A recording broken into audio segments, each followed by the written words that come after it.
Ukraine की वायुसेना ने रविवार को बताया कि रूस ने पिछले 3 वर्षों में शुरू हुए युद्ध के बाद से अब तक का सबसे बड़ा ड्रोन हमला किया है। वायुसेना के मुताबिक रूस ने यूक्रेन पर 472 ड्रोन दागे। यूक्रेनी वायुसेना के संचार प्रमुख यूरी इग्नात ने बताया कि इस ड्रोन हमले के साथ साथ रूस ने 7 मिसाइलें भी दागी।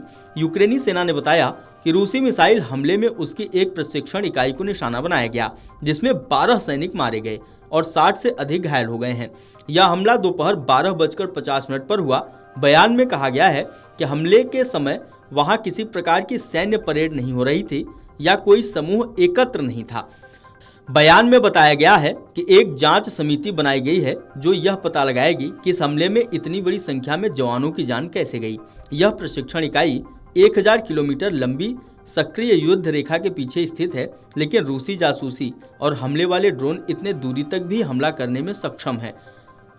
यूक्रेन की सेना कर्मियों की कमी से जूझ रही है और रूसी ड्रोन हमलों से बचने के लिए बड़े समूह के रूप में एकत्र होने से बचने जैसे कदम उठा रही है, क्योंकि रूसी ड्रोन लगातार अपने लक्ष्य खोजते रहते हैं। बयान में कहा गया है कि अगर यह साबित होता है कि किसी अधिकारी की कार्रवाई या लापरवाही की वजह से सैनिकों की मौत हुई है या वे घायल हुए हैं, तो जिम्मेदार के खिलाफ सख्त कार्रवाई की जाएगी।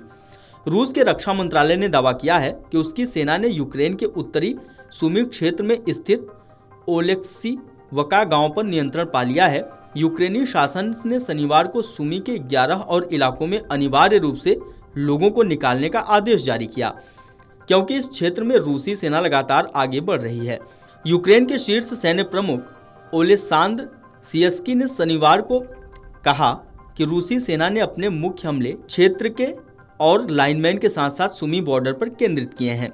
यूक्रेन के राष्ट्रपति वोलोदिमीर जेलेंस्की ने रविवार को कहा कि उनका देश सोमवार को इस्तांबुल में रूस के साथ होने वाली नई सीधी शांति वार्ता के लिए अपना प्रतिनिधिमंडल भेजेगा। जेलेंस्की ने यह जानकारी टेलीग्राफ पर एक बयान में दी थी। उन्होंने बताया कि इस प्रतिनिधिमंडल का नेतृत्व यूक्रेन के रक्षा मंत्री रुस्तम उमेरोव करेंगे। जेलेंस्की ने आगे बताया कि हम अपनी स्वतंत्रता, अपने देश और अपने लोगों की रक्षा के लिए हर संभव प्रयास कर रहे हैं। यूक्रेन की वायुसेना ने रविवार को बताया कि रूस ने पिछले 3 वर्षों में शुरू हुए युद्ध के बाद से अब तक का सबसे बड़ा ड्रोन हमला किया है। वायुसेना के मुताबिक रूस ने यूक्रेन पर 472 ड्रोन दागे। यूक्रेनी वायुसेना के संचार प्रमुख यूरी इग्नात ने बताया कि इस ड्रोन हमले के साथ साथ रूस ने 7 मिसाइलें भी दागी। यूक्रेनी सेना ने बताया कि रूसी मिसाइल हमले में उसकी एक प्रशिक्षण इकाई को निशाना बनाया गया, जिसमें 12 सैनिक मारे गए और 60 से अधिक घायल हो गए हैं। यह हमला दोपहर 12:50 पर हुआ। बयान में कहा गया है कि हमले के समय वहां किसी प्रकार की सैन्य परेड नहीं हो रही थी या कोई समूह एकत्र नहीं था। बयान में बताया गया है कि एक जांच समिति बनाई गई है जो यह पता लगाएगी कि इस हमले में इतनी बड़ी संख्या में जवानों की जान कैसे गई।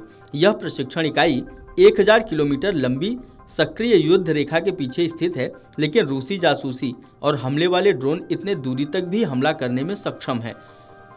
यूक्रेन की सेना कर्मियों की कमी से जूझ रही है और रूसी ड्रोन हमलों से बचने के लिए बड़े समूह के रूप में एकत्र होने से बचने जैसे कदम उठा रही है, क्योंकि रूसी ड्रोन लगातार अपने लक्ष्य खोजते रहते हैं।